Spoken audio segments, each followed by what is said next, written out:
When the cages were unearthed beneath the Cray farmhouse, they thought they'd found evidence of madness until the bones showed signs of pairing. Now, more than a century later, the question remains, was Eleanor Cray punishing her children or trying to perfect them? The discovery began as an interruption, a brief delay in an otherwise ordinary morning of excavation. The land had been sold to a developer planning tract housing on what had once been pasture. Heavy equipment carved into the soil, unearthing the remnants of a late 19th century farmhouse thought to have collapsed decades earlier. Workers expected to find little more than foundation stones and rusted farm tools. Instead, the backhoe struck iron.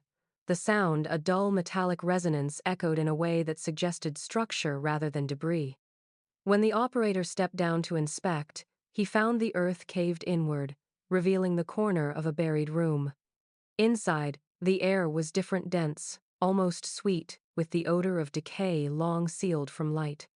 The chamber was no more than 8 feet across, its ceiling supported by warped beams. Along one wall stood a row of small cages, each constructed from thick iron bars. They were aligned with unnerving precision, equidistant, as though measured for display. The hinges were fused with rust, the locks intact. Straw clung to the corners, petrified by time. And within each cage, under the crust of soil and years, lay bones. At first, the investigators assumed they had stumbled upon an improvised kennel, perhaps remnants of a rural animal pen. But the scale of the cages unsettled that assumption.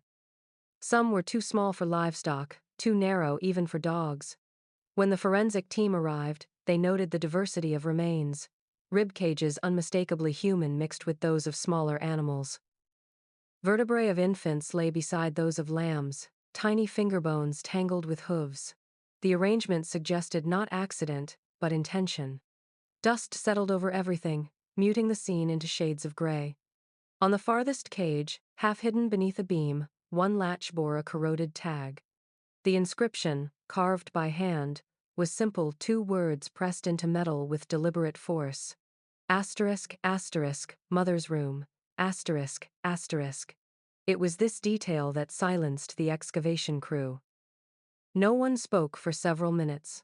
The phrase carried a weight that did not belong to livestock or storage. It implied possession, purpose, and above all, human design.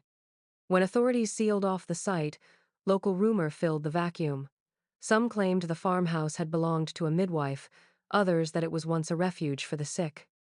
But those who glimpsed the cages through the floodlights that first night spoke differently. They described a structure built not for keeping animals, but for keeping something still alive and learning to live that way. The walls of the buried room absorbed their questions, holding them the way it had held everything else, in silence and without release. The record surfaced not through investigation but by routine. A county archivist, cataloging a stack of forgotten probate documents, came across a water-stained ledger bound in cracked leather. Its spine bore no name, only the faint embossing of a year, asterisk asterisk 1902. Asterisk asterisk. The handwriting inside was steady, feminine, and methodical, each line measured with the precision of habit. Across the first few pages were the daily notes of a woman who appeared to have lived by lists expenses for linens, candles, kerosene, and milk deliveries. Only after several entries did a name appear. Asterisk asterisk Eleanor Cray, midwife, asterisk asterisk. The first impression was unremarkable. In rural western Pennsylvania at the turn of the century, a midwife's ledger was as common as a minister's journal, part medical record, part household account. But as the archivist turned the pages, the symmetry of the bookkeeping began to unravel. Each notation for a child's birth or care was mirrored by another, written in a column labeled Times Livestock Expenses. Asterisk dates corresponded precisely. Asterisk. Child male, 6 pounds, winter delivery. Asterisk opposite. Asterisk calf male, winter pairing. Asterisk beneath both, a single word. Asterisk paired. Asterisk. The pattern repeated, patient and deliberate, for more than a decade of entries. Calves, lambs, and piglets were matched with the infants Eleanor attended, their names reduced to initials. At first it read like a rural curiosity, perhaps a system of offering or barter, but the ledger's tone betrayed something colder. Each pairing concluded with a symbol resembling an infinity sign, drawn so meticulously, it appeared to be part of her signature. When the ledger was cross-referenced with census data, unease deepened into certainty. The children whose births were listed under Eleanor's care were not recorded in later population tallies. They had no death certificates, no burial records. One by one, their names appeared only once in the county's history on her pages. Further inspection revealed marginal notes in a smaller, almost hesitant script. Asterisk. Boy restless bind sooner. Asterisk asterisk. Lamb calm adjust breath. Asterisk asterisk. The reflection begins on the third day. Asterisk. The handwriting, though steady, grew more uneven toward the later entries. The ink darker, pressed harder into the paper. Investigators examining the find decades later tried to read it as code or superstition. Yet the structure of the records resisted interpretation as anything but accounting transactions between two living beings treated as equivalents. In her careful arithmetic, human infancy and animal youth occupied the same moral column, the sums always balanced. At the bottom of the final page, beneath the last notation dated January 1911 the handwriting faltered into a single line written in thicker ink, as though the pen had been held too tightly. The soul learns quickest when mirrored in flesh. No signature followed. Only the familiar symbol, the looping mark of eternity drawn twice, one above the other, joined at the center like two beings bound in the same cage. The first rumors came not from officials or doctors but from children, small voices repeating what they thought they'd seen from the edge of the Cray property. In the summers of 1901 and 1902, the Cray farm sat just beyond the last stretch of tilled land, its fences bowed with age, the barn sinking inward like a held breath. Those who passed along the road would sometimes hear noises at dusk, the kind that blurred the line between child and creature, high-pitched cries followed by the dull rhythm of hooves or hands against wood. Parents told their children not to linger near the property, warning that Eleanor Cray raised things differently. It was meant as caution, but the phrase took on the shape of a legend. By the fall of that year, stories had drifted through the county, whispered at markets, murmured in churchyards. Neighbors spoke of the Cray children, a phrase that did not refer to offspring but to the strange household beyond the ridge. A visiting milkman claimed he had seen small figures behind the barn, crouched beside animals, their movements synchronized, their heads bowed as if feeding from the same trough. Others insisted Eleanor was conducting a form of education, that she believed empathy could be taught through suffering. To love the living, she said once at a gathering, one must first times become times it. Some locals dismissed her as eccentric. She had been widowed young, childless, and known for her solitary habits. Yet her reputation as a midwife protected her. No one wanted to offend the woman who might be needed in an hour of birth or bleeding. Still, the sense of unease deepened. When a schoolteacher's son disappeared in 1903, gossip fastened to her like dust. He had last been seen near the Cray property, carrying a basket of apples. The search party found nothing but the empty basket at the tree line and tracks of both bare feet and hooves leading toward the barn before vanishing into mud. When the sheriff finally investigated, his report was brief. The woman, he wrote, appeared lucid, her home in order, the barn empty but for livestock and straw. No indication of unlawful confinement, his notes read. He accepted her explanation that she cared for abandoned animals, sometimes bringing them inside for warmth. The matter was closed within days. But those who had seen the barn at night said otherwise. They spoke of faint light leaking through the boards, of soft, rhythmic humming that sounded not quite human. By winter, the story had settled into folklore, the kind told at kitchen tables when lanterns burned low. Mothers warned their children that kindness without understanding could twist into cruelty, and that some lessons were learned in darkness, where even mercy had teeth. The photograph emerged by accident, a misfiled relic in a box of agricultural reports bound for digitization. The label on the cardboard sleeve read Times Livestock Conditions, 1905, Western Counties, asterisk its corners, softened by decades of handling. When the archivist lifted the cover, expecting charts of feed ratios or winter losses, a single black and white print slid free. It was larger than the others, printed on thick silvered paper, its surface scratched but intact. The image captured what appeared at first to be the inside of a barn, its rafters sagging under the weight of cobwebs, light filtering through warped slats in thin, diagonal blades.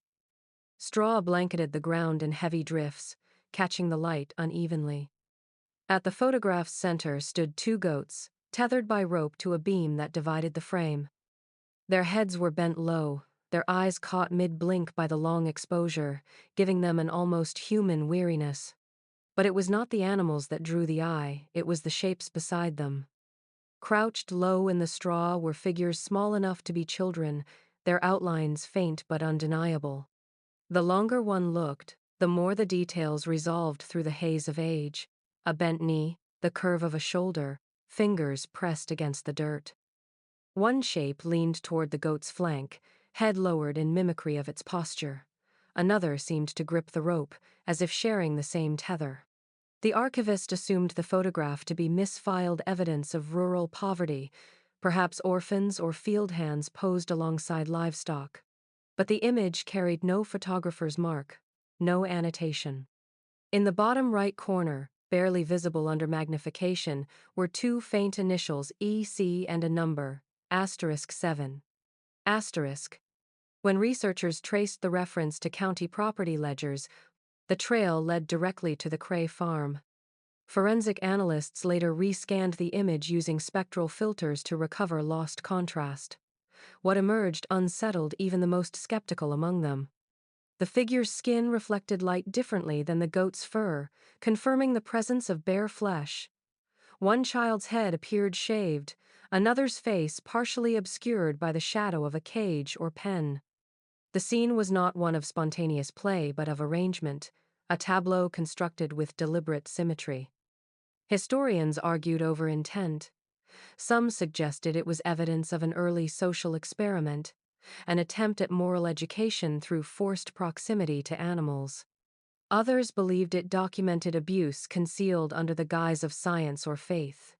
Yet what lingered most was the photograph's stillness, the sense that the camera had captured not motion, but waiting. The children did not look at the lens, nor at one another. They looked downward, toward the ground they shared, as though trained to see nothing else.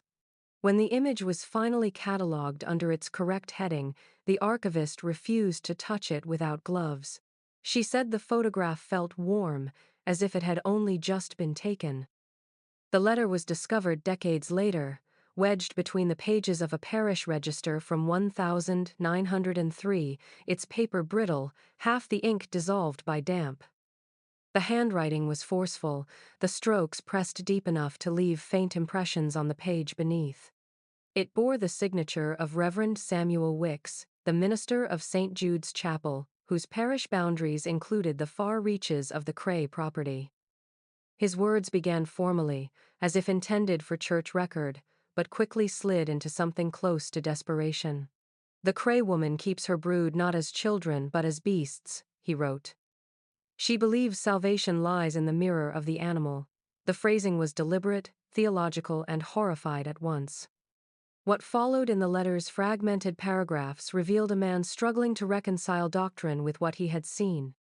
Wicks described visiting the Cray farm at the request of a parishioner, a mother whose daughter had been missing nearly a week.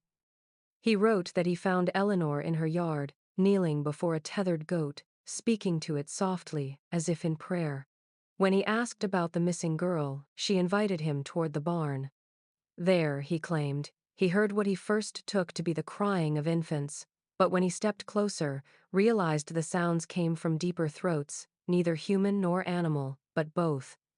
It was as if the voices traded bodies, the letter read, each cry answered by another, until I could not tell which belonged to whom. He confronted her, demanding explanation. Eleanor told him that the children were learning to see their souls from the outside.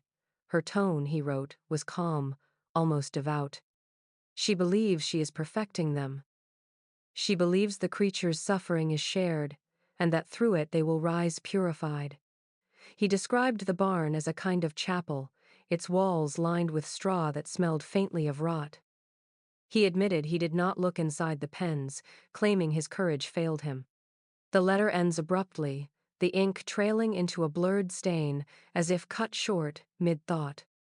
The closing lines, barely legible, suggest he intended to send the letter to the diocesan council, pleading for intervention or exorcism. If she is not stopped, he wrote, her gospel will outlive her. No response was ever filed in the church's correspondence.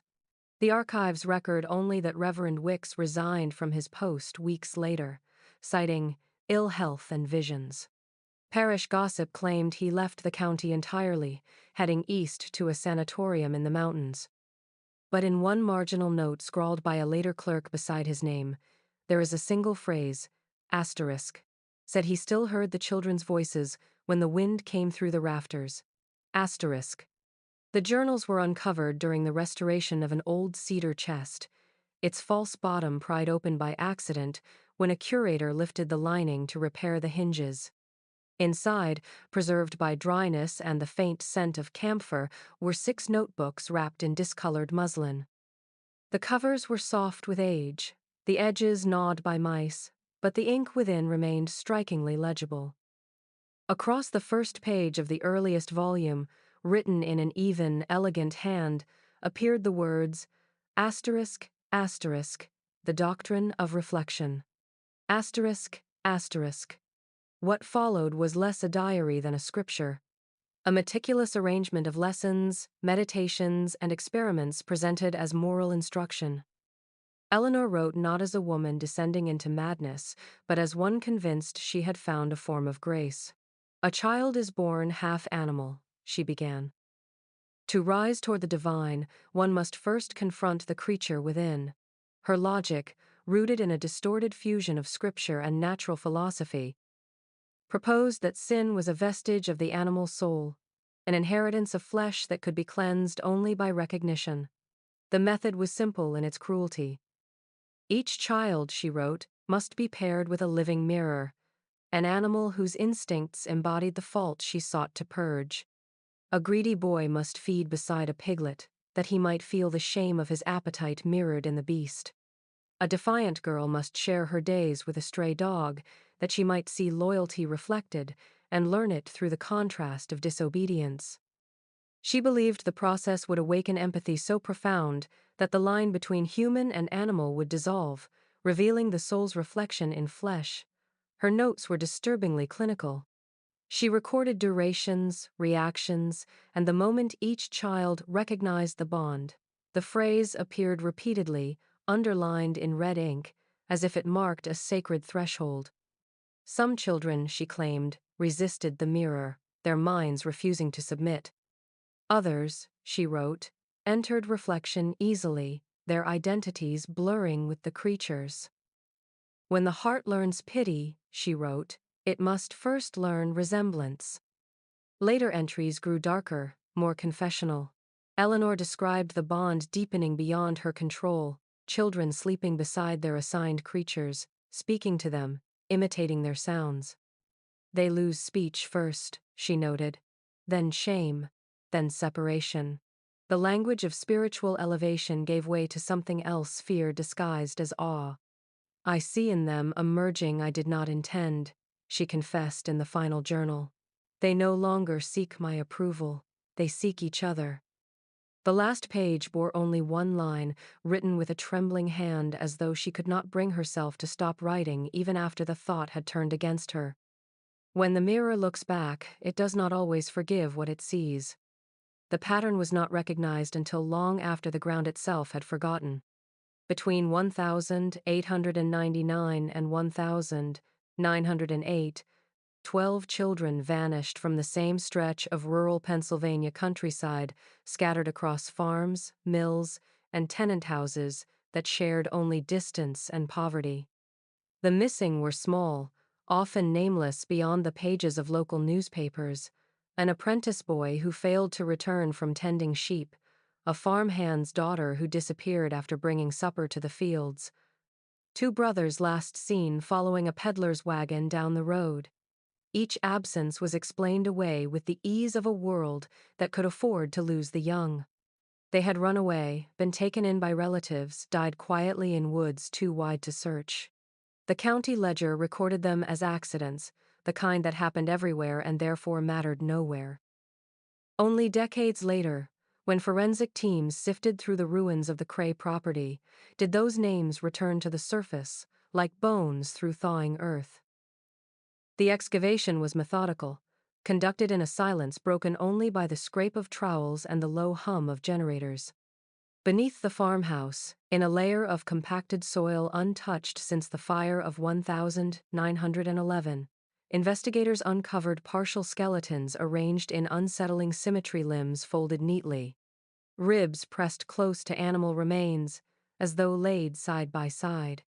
DNA testing, conducted more than a century after the disappearances, matched 4 of the samples to descendants of the families who had once lived along the ridge. The confirmation spread slowly through academic circles before reaching the community, where disbelief curdled into something colder than shock. The discovery forced a rereading of old newspaper clippings and sheriff's reports. Patterns that once seemed coincidence now formed lines pointing back to a single figure. Each missing child had in some way crossed paths with Eleanor Cray. Some had been born under her care. Others had been brought to her for fever, cuts, or the kind of ailments poor families could not afford to treat elsewhere. Her name appeared not as suspect but as witness, her signature precise on every inquest form. In the margin of one report from 1904, an investigator had scrawled a single question that no one answered. Asterisk. Why always the same midwife? Asterisk. Within the recovered journals, fragments of descriptions aligned too precisely to ignore entries referring to a boy of narrow frame given to laughter, a girl of restless hands, the quiet twin. They mirrored the details of missing person reports line for line. Each was paired with a corresponding animal piglet, dog, lamb. The language was cold, clinical, as if the children were not victims but subjects in an experiment of faith and flesh. The county coroner who reviewed the excavation report noted one final detail. The animal bones found beside each child bore similar markings: fine, deliberate incisions along the skull, as though someone had sought to make the two forms identical beneath the skin. In his closing remarks, written more than a century after Eleanor Cray's death, he offered no theory, only observation. Whatever she meant to teach them, he wrote, she taught until they ceased to be separate. The confession came quietly, almost as an afterthought. In 1934, at a small charity hospital on the outskirts of Pittsburgh, a woman admitted under the name Times Margaret W. Asterisk began speaking in her final week of pneumonia about a childhood no one could verify. The attending nurse, uncertain whether fever or memory was driving the words, alerted a visiting social worker assigned to gather oral histories from the county's poor. What began as an interview about illness shifted into a record of horror. Margaret said she had once lived on a farm, where the air smelled like prayers and animals, and that her earliest memory was waking in straw, her wrists bound to a wooden post. She did not name the place, only the woman who ruled it, a Mother Cray, who, she said, spoke like a preacher and punished like a god. The transcript preserved from that meeting is thin, the edges of the paper flaking, but the words remain legible. She kept us in the barn, Margaret told the interviewer, each with a creature of our own. Mine was a calf, pale as milk. We shared a rope, a bowl, and the same breath. She described days measured by the creak of the barn door, nights broken by the sounds of other children whimpering into the straw. She said we had to learn gentleness, the woman recalled, her voice weakening. If we didn't, she'd bury us apart, and our souls would never find each other again. Margaret said they were not beaten, not in the way one would expect. The cruelty, she explained, was quieter, drawn out through hunger, cold, and enforced stillness. The children were made to imitate the movements of their animals crawling, feeding, sleeping against their warmth. When one cried, the pair went without food. She said the beast's suffering was ours, the testimony reads. We had to feel its fear, or we were no better than her. Asked how long the confinement lasted, Margaret gave no clear answer. Time had dissolved into the rhythm of feeding and silence. It could have been months or years, she said. The world outside was something she talked about like heaven, something we didn't deserve until we understood. Her escape, if that word can be used, came when the barn caught fire. She remembered smoke, the sound of hooves thrashing beside her, the rope burning through, and then nothing but running. Neighbors found her days later wandering afield, mute and half-starved. No record of her rescue survives beyond her own words. When she finished her confession, she asked if the calf had lived. The social worker told her there was no way to know. Margaret smiled faintly, whispering, "Then maybe she learned, too." The file was stamped Times Confidential, not to be released Times, and sealed in a municipal archive, its contents forgotten until 1972, when a graduate researcher reviewing Depression-era casework reopened the folder and read it aloud to an empty room. The final line in the social worker's handwriting carried no judgment, only disbelief. Patient claims she was one of the barn children. Story matches local legend. Says she still dreams of breathing through another mouth. By the time Eleanor Cray's journals reached academic hands, their contents were treated less as evidence of madness than as a strange prelude to science. In the 1960 seconds, when the field of psychology was turning inward toward questions of conditioning, moral development, and empathy, a small group of historians from the University of Pennsylvania began to study her writings as if they were lost laboratory notes. The idea was unsettling yet seductive, that this obscure midwife, living in isolation decades before Pavlov or Skinner published their theories, had formulated her own system of behavioral control rooted not in cruelty for its own sake but in belief. Her methods, however grotesque, were ordered, consistent, and systematic, the hallmarks of experiment rather than impulse. In the earliest journal, one passage drew particular attention. To instruct the soul, one must create a mirror so faithful that disobedience feels like injury to the self. Modern readers recognize the skeleton of an idea that would later define empathy research, the conditioning of moral response through mirrored consequence.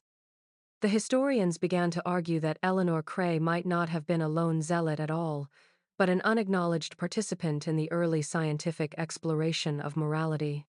She spoke the language of sin, but she wrote with the precision of an observer. Her notes tracked progress, measured behavior, recorded reactions in charts of hours and outcomes. The subject calmed when the calf cried. One entry read, "Emotional transference achieved." To those searching for order in the chaos of her acts, these details offered the illusion of logic. Papers were published suggesting that her doctrine of reflection anticipated theories of social empathy by more than half a century. They called her a rural empiricist, a term that avoided the word times monster, asterisk. What they ignored or could not bear to acknowledge was the absence of compassion within her data. Every page treated the children not as lives, but as variables. Even her language betrayed the cold detachment of method. The word times child times appeared rarely.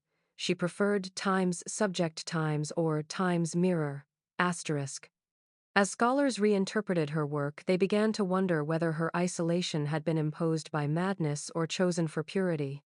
Her property, remote and closed to outsiders, provided a perfect environment for controlled observation, free of interference or scrutiny.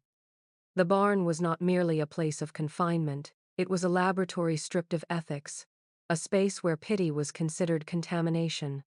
Remove the noise of sympathy, she wrote, and the truth of nature will speak.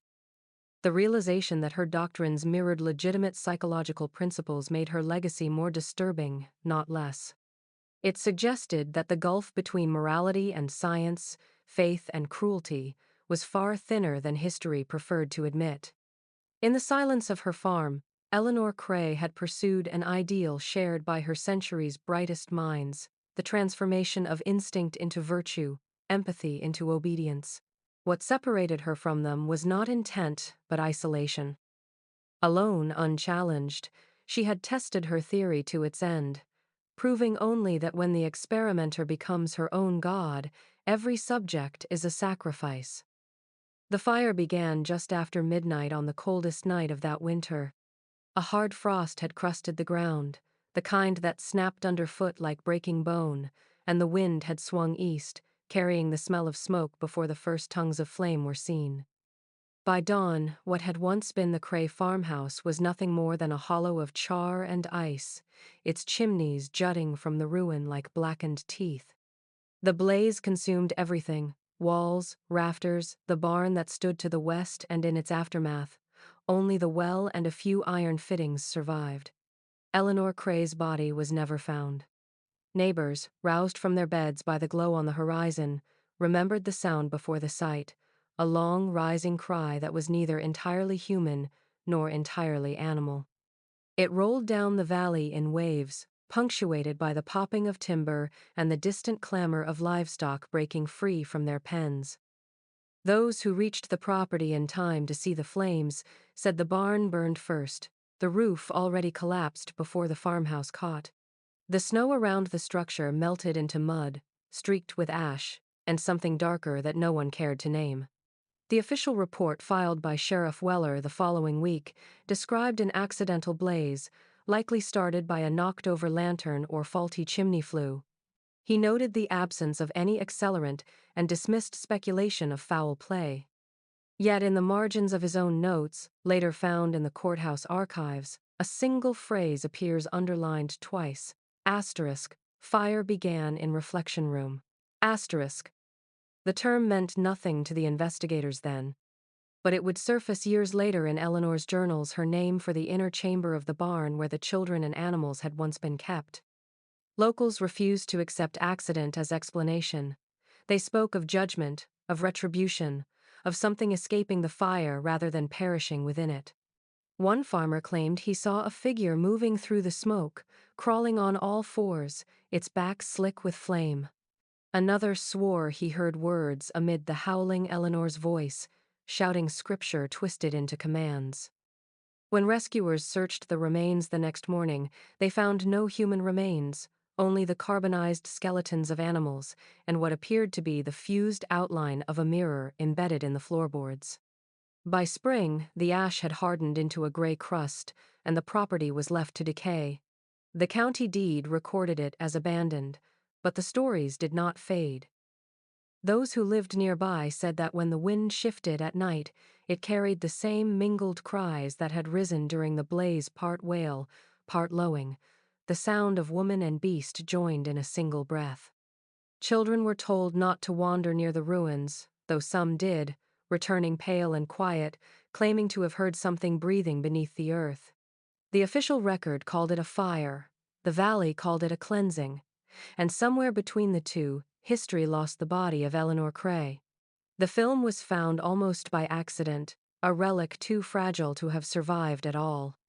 During a routine excavation of the Cray property decades after the fire, a graduate student sifting through the soil near the collapsed foundation uncovered a small rusted tobacco tin wedged between stones. It rattled faintly when shaken, its lid fused shut by corrosion. Inside, wrapped in oilcloth and dried earth, was a coil of nitrate film, brittle and half-melted, its edges fused into an amber ring.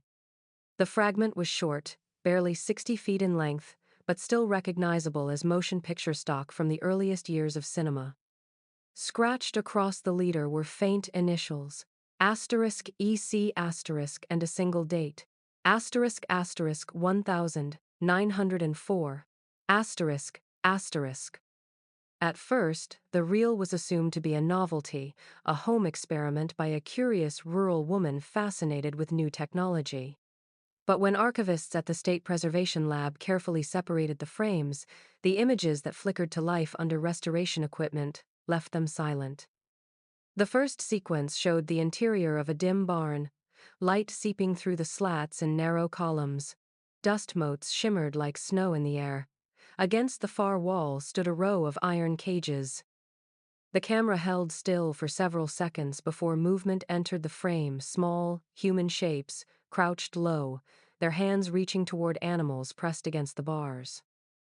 The creatures, a goat, a calf, perhaps a piglet, shifted uneasily, while the figures beside them mimicked the movements, touching straw, lowering their heads. The rhythm was unnatural, rehearsed, as if directed. Midway through the footage, a silhouette appeared, breaking the frame's symmetry. The figure was that of a woman, her dress indistinct in the poor light, her posture rigid and deliberate. She moved slowly along the row of cages, pausing at each to adjust a rope or stroke the head of a child or beast. It was impossible to tell which. At one point she turned toward the camera, though her face was overexposed, erased by light. The moment lasted a second, but restorers later noted that the shape of her mouth suggested speech. There was no sound, only the faint flicker of her lips forming what might have been instruction or prayer. The reel ended abruptly in a burst of white, a frame overexposed by flame or chemical decay. When historians viewed the restored footage in sequence, they noted the technical precision, tripod stability, intentional framing remarkably advanced for a rural amateur in 1904. One expert called it documentary instinct, as if Eleanor Cray had not merely recorded her work, but preserved proof of it. The surviving frames revealed more than any written confession could. A laboratory of faith captured in motion, cruelty choreographed beneath the soft breath of lantern light. When the film was finally screened at a historical symposium, several attendees left the room before it ended. Those who stayed described the last few seconds, the camera tilting downward, revealing a child's hand pressed flat against the cage floor, fingers twitching beside a hoof, as the most haunting image ever committed to nitrate. The label affixed to the archive box carries no title, only 3 words handwritten in faded ink. Mother's first lesson. When forensic psychiatrists began to examine Eleanor Cray's writings in the 1,980 seconds, they approached them as a window into pathology, expecting delusion, fragmentation, or the kind of incoherence typical of obsession. What they found instead was order. Every sentence in her journals was arranged like a diagnosis, her observations systematic and detached, her tone calm enough to suggest not mania but purpose. There were no rants, no eruptions of emotion, only a steady voice that measured the distance between cruelty and what she called time's correction. It was this precision that unsettled her readers most. To make the child human, she wrote, one must make the animal divine. Psychiatrists described her belief as a collapse of categories: moral, theological, and biological. She had redefined punishment as purification, empathy as imitation, sin as inherited instinct. Within that logic, binding a child to an animal was not torture but alignment, a ritual meant to balance the scales of creation. Her language borrowed equally from scripture and medical manuals. She wrote of treatment periods, subjects, and outcomes, but also of penance and redemption. In her hands, faith became experiment, and experiment became faith. One psychiatrist noted that her prose exhibited the affect of a clinician describing miracles under the guise of data. The more closely they read, the clearer it became that she saw herself as healer, not tormentor. She described each child's resistance as a symptom of spiritual inflammation, and each breakdown as evidence of progress. The moment they cease to weep, she recorded, the reflection has begun. There were no acknowledgments of pain, only references to adjustments, calibrations, and readings. Even when describing death, her tone remained devotional. The lamb expired in stillness, she wrote in one entry. It has passed the threshold first and will wait for its mirror. Experts debated whether her worldview could be called psychosis. Some argued that her reasoning was too coherent, her structure too deliberate, for madness. Others countered that coherence itself can be a symptom when built around delusion. To Eleanor, the barn was never a site of cruelty, it was a sanctum, a place where boundaries dissolved, and where she believed she served a divine design misunderstood by lesser minds. Her writings spoke of children not as victims but as participants in revelation. They shall thank me, she wrote, when they remember what they once were. In the Psychiatric Review's final report, one analyst concluded that Eleanor's mind had split along the seam between science and sacrament.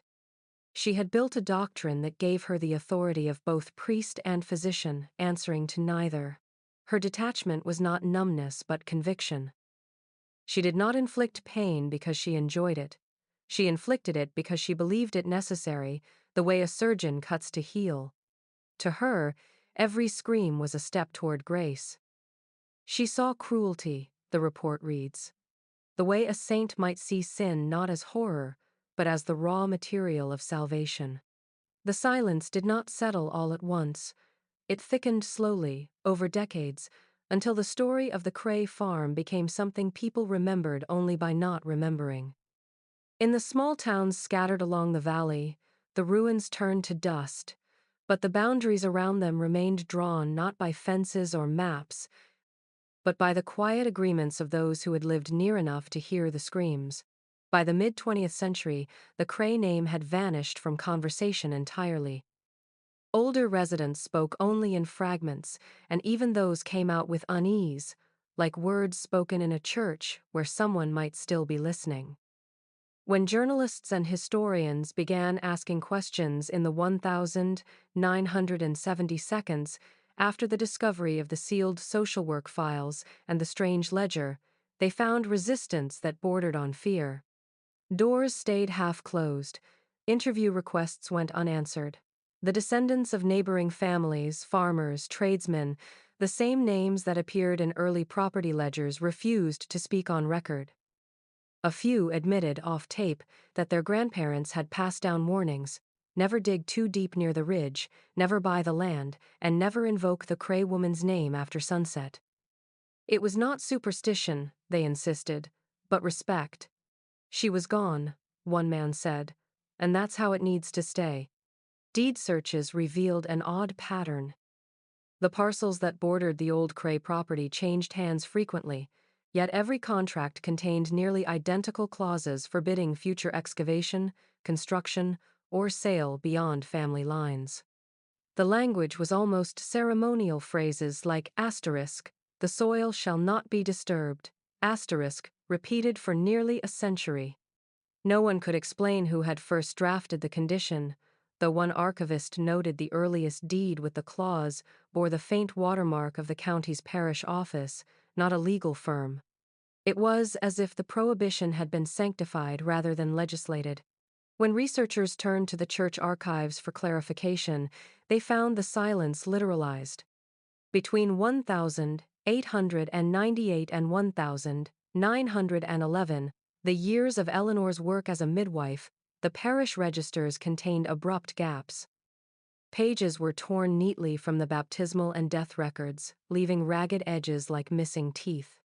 The missing entries corresponded exactly to the years when local births had fallen sharply, a decline never accounted for in census data. In the margins of the surviving pages, a single note written by a later priest read, asterisk, records lost to fire. Asterisk, there had been no fire in the church. Over time, the absence became its own ritual. Parishioners avoided the pew where Eleanor once Saturday. The land remained untouched, the stories unspoken, the names unwritten. It was not denial, exactly, but a collective act of preservation, an agreement that what had happened in that valley would remain buried. Generations grew up under that silence, inheriting it the way others inherited property. It passed like a blessing or a curse, depending on who you asked. The unspoken belief that some graves, once covered, must never be opened again. The revelation came not from a historian but from a genealogist tracing a client's family line for a routine ancestry report. While reviewing marriage and death certificates from the turn of the 20th century, she stumbled upon an obscure record from 1894. The union of Eleanor Webb and a man named Amos Cray. Occupation listed as veterinary surgeon traveling. The name meant little until she referenced the location South Fork Township, the same rural district later associated with the Cray farmhouse.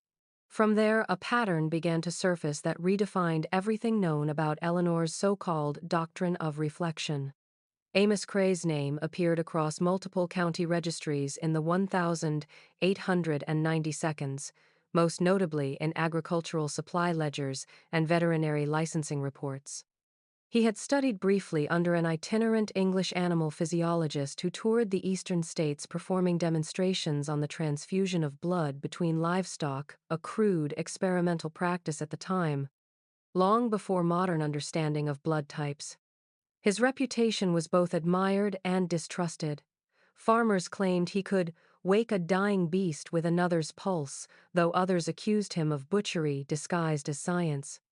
When Amos died suddenly in 1897, 3 years before Eleanor began her own ledger, his estate passed to her, including his instruments, scalpels, syringes, and notebooks filled with anatomical sketches.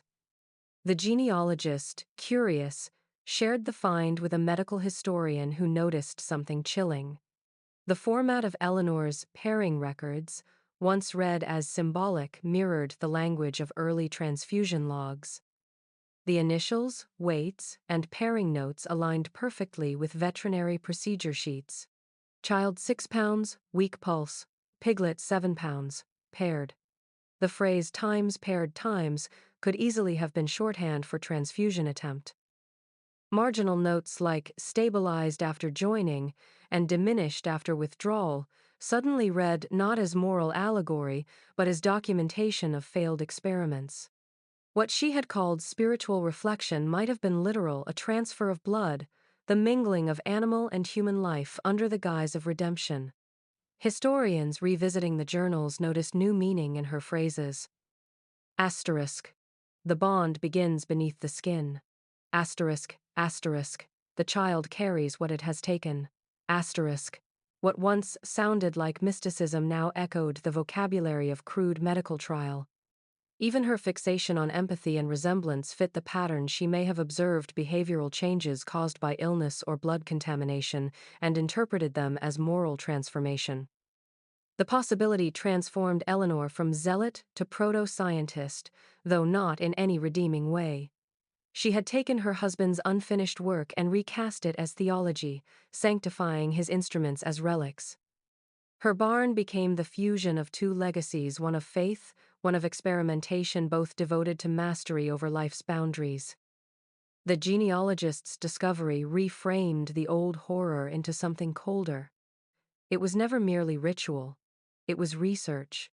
When the findings were published, the story of Eleanor Cray changed again, from isolated madness to deliberate study.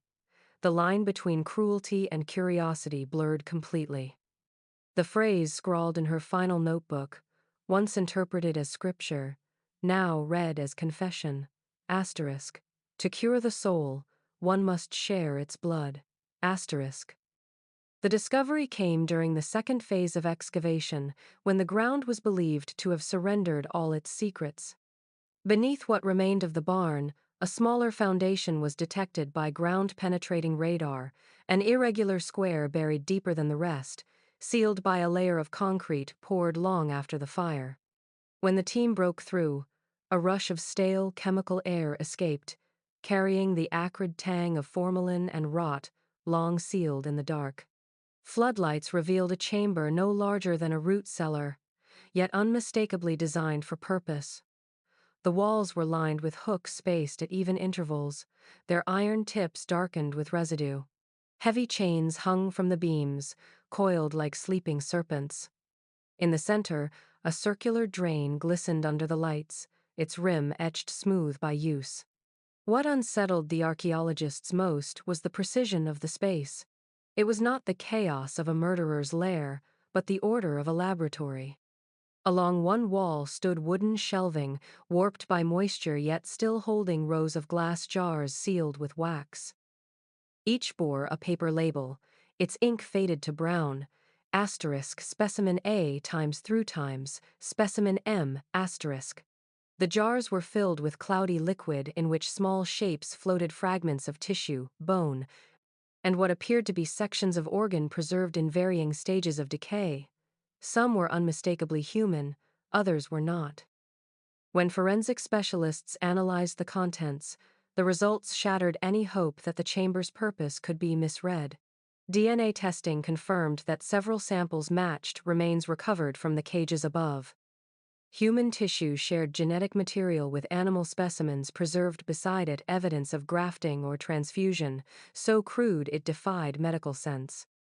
One jar contained a human hand, the fingers fused at the knuckles with what looked like the hoof of a goat. Another held a tangle of veins threaded through both human and animal muscle. The catalogue of abominations extended across the alphabet. In the far corner, half buried under debris, the team found a small table, its surface scarred with cuts and stains. Instruments lay scattered, rusted scalpels, bone saws, syringes, and a cracked porcelain basin that still bore a faint ring of dried red. On the wall above it, a single phrase had been scratched into the plaster. Asterisk. They meet beneath the skin. Asterisk. The chamber's design confirmed what scholars of Eleanor Cray had only speculated.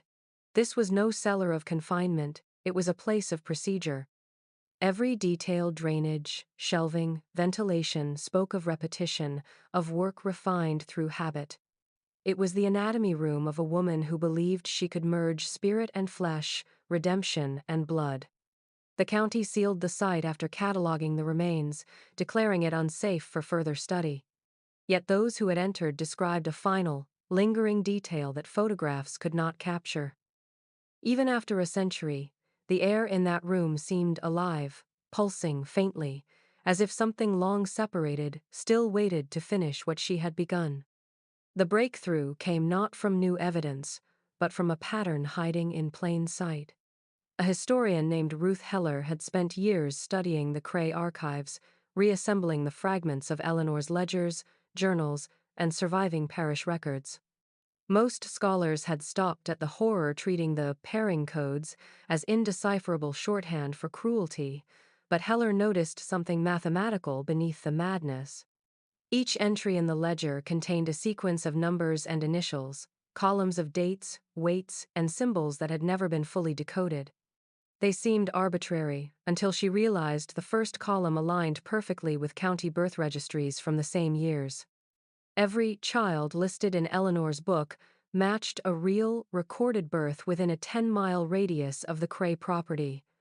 The names, once paired, began to breathe again. 12 children in total. Each registered as born healthy. Each marked in the following years as deceased. Yet none had burial sites, no church services, no gravestones. Parish records simply listed asterisk, no remains recovered. Asterisk Heller cross-referenced the data against census tallies and probate accounts and found the same absence repeated. Children who vanished from the paper world as cleanly as they had from the living one. The ledger entries were no longer code, they were a key. The deeper she read, the more the symbols revealed. Each pairing entry carried 2 initials, one belonging to the child, the other to an animal recorded in a corresponding livestock log. A boy named C.J. linked to a calf marked Specimen C. A girl, M.W., tethered to a lamb labeled Specimen F. The lines between them were drawn in Eleanor's looping script, crossing the pages like sutures. On the left-hand margin of several entries appeared short phrases in her careful hand. Asterisk breath synchronized, asterisk asterisk bond achieved, asterisk asterisk failure rebind, asterisk. But the final page broke the pattern. Instead of a dual entry, there was only one line, no counterpart, no second initial under a new column titled asterisk, self-pairing complete. Asterisk.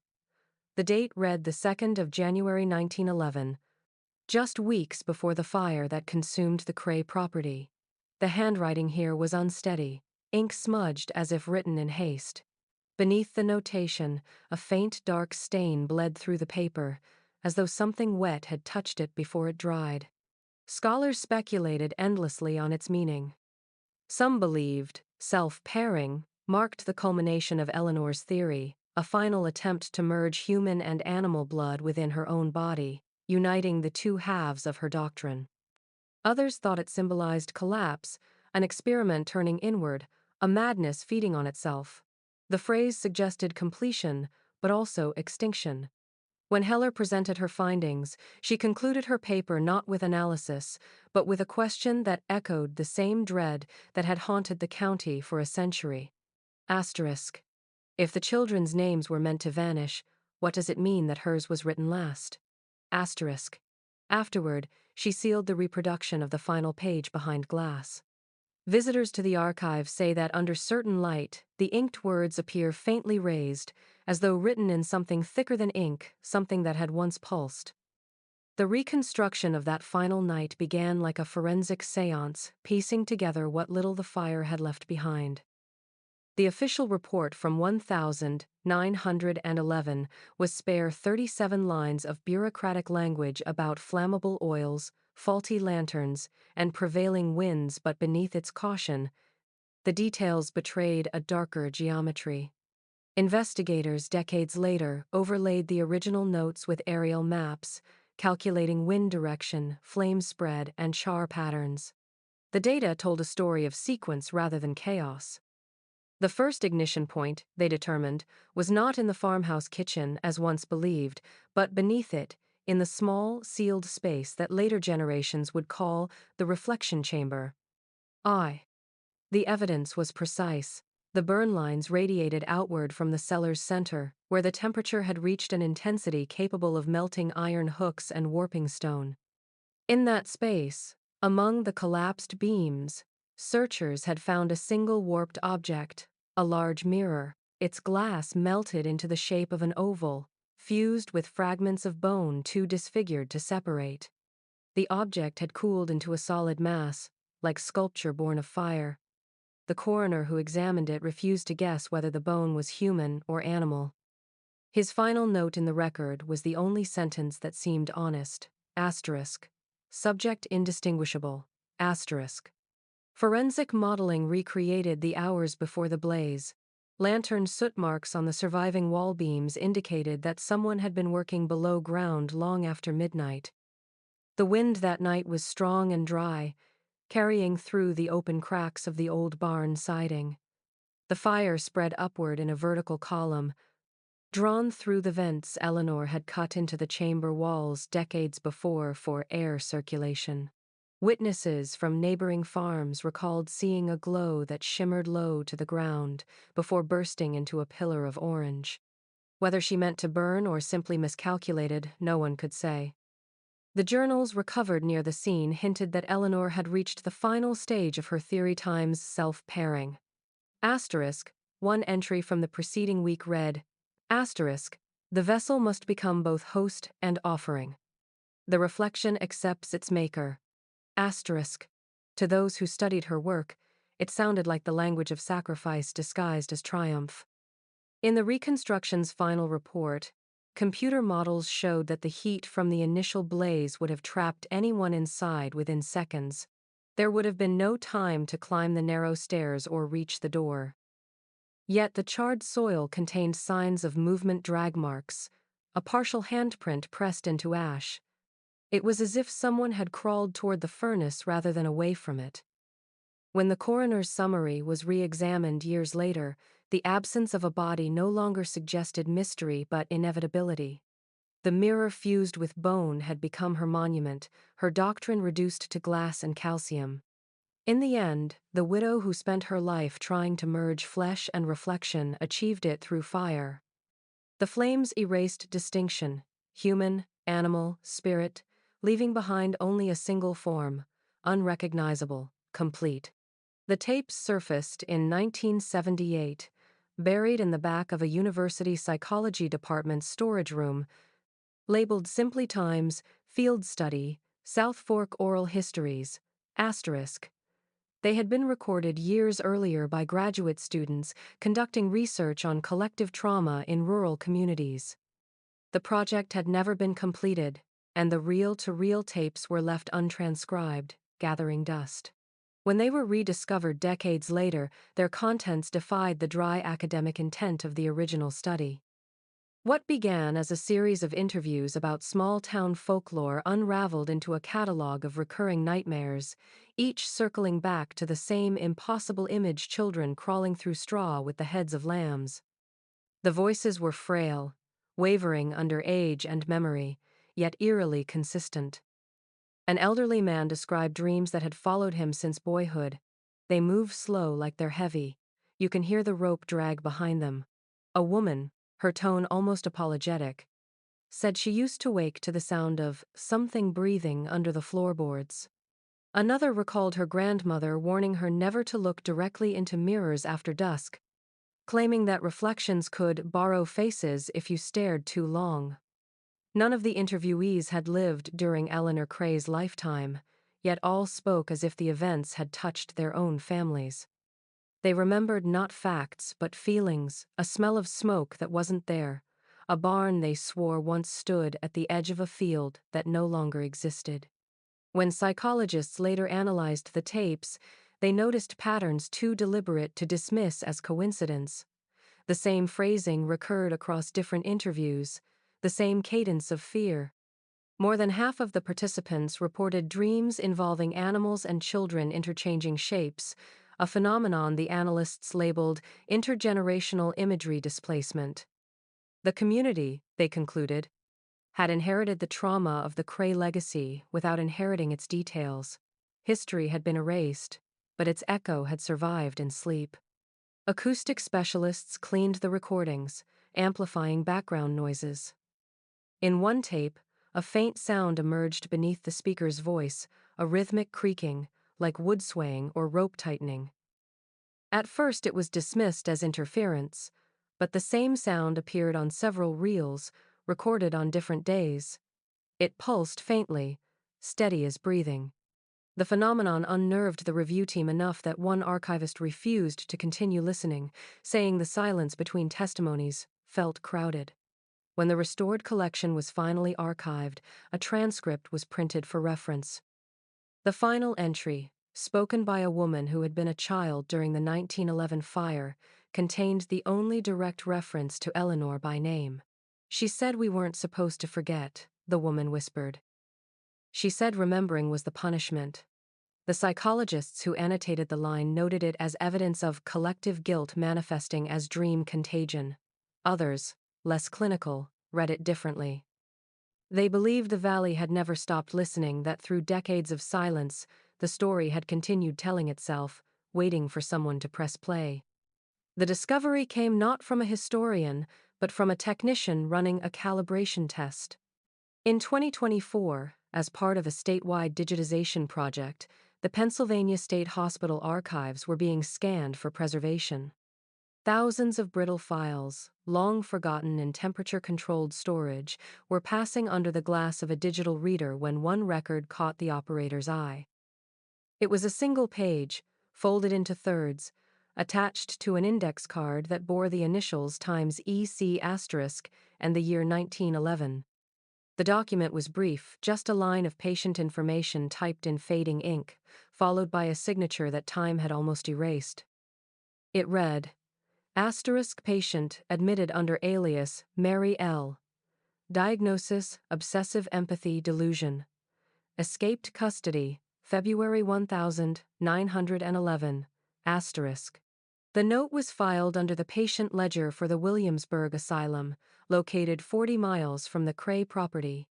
The discovery immediately unsettled those who had studied Eleanor's story for decades.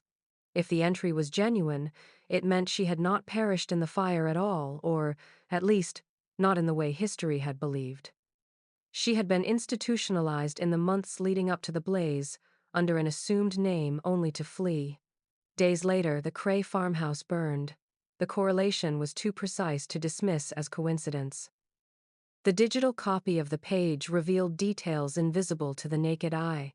Beneath the typed diagnosis, a faint handwritten line emerged in ultraviolet contrast.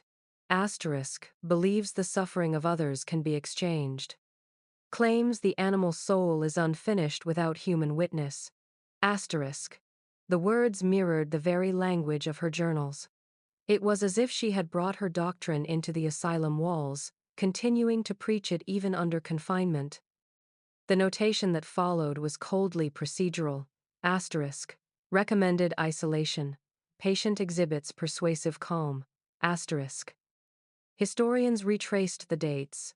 The asylum logs confirmed that a woman matching her age and description had been admitted that winter after being found wandering disoriented near the Western Railway line. The physician of record noted puncture scars along forearms, possible self-inflicted for transfusion ritual. No family came forward to claim her. 2 weeks later, she vanished.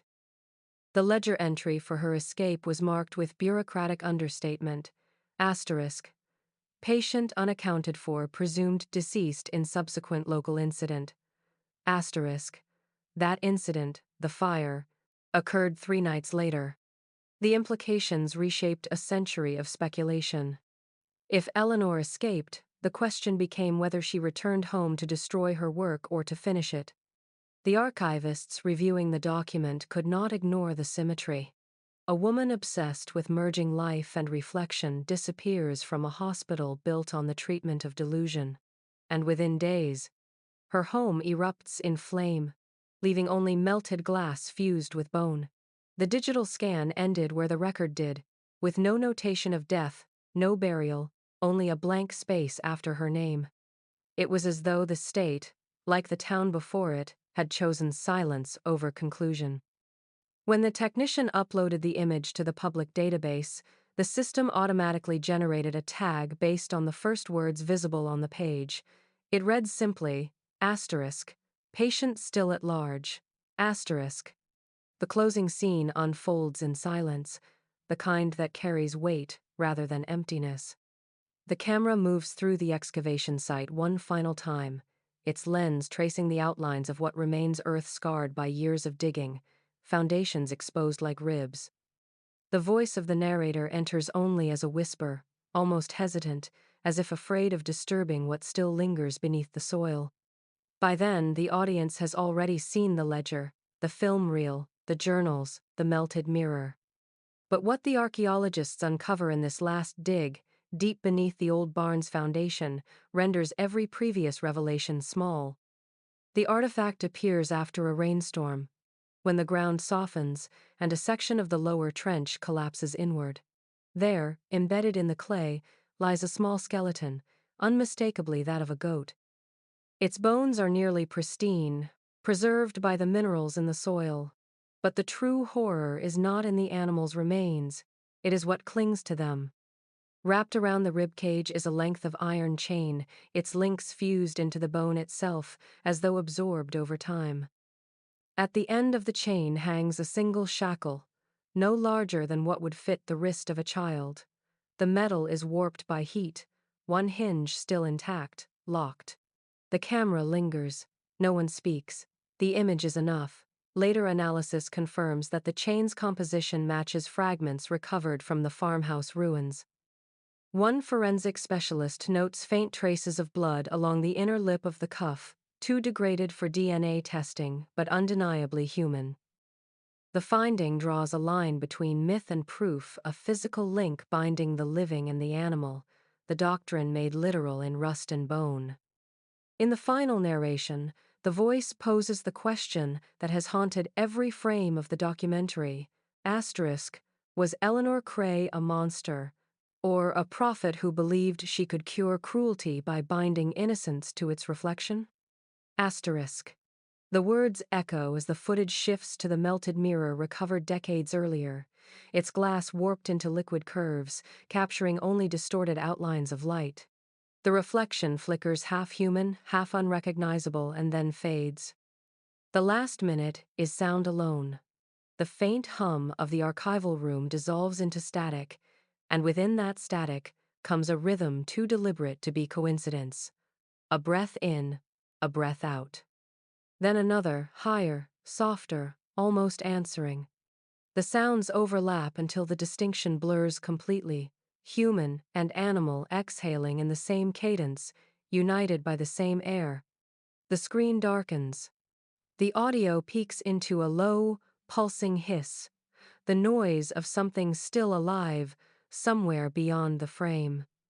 And then silence returns, an ending that feels less like closure than reflection, as if the story itself is waiting for someone to breathe next.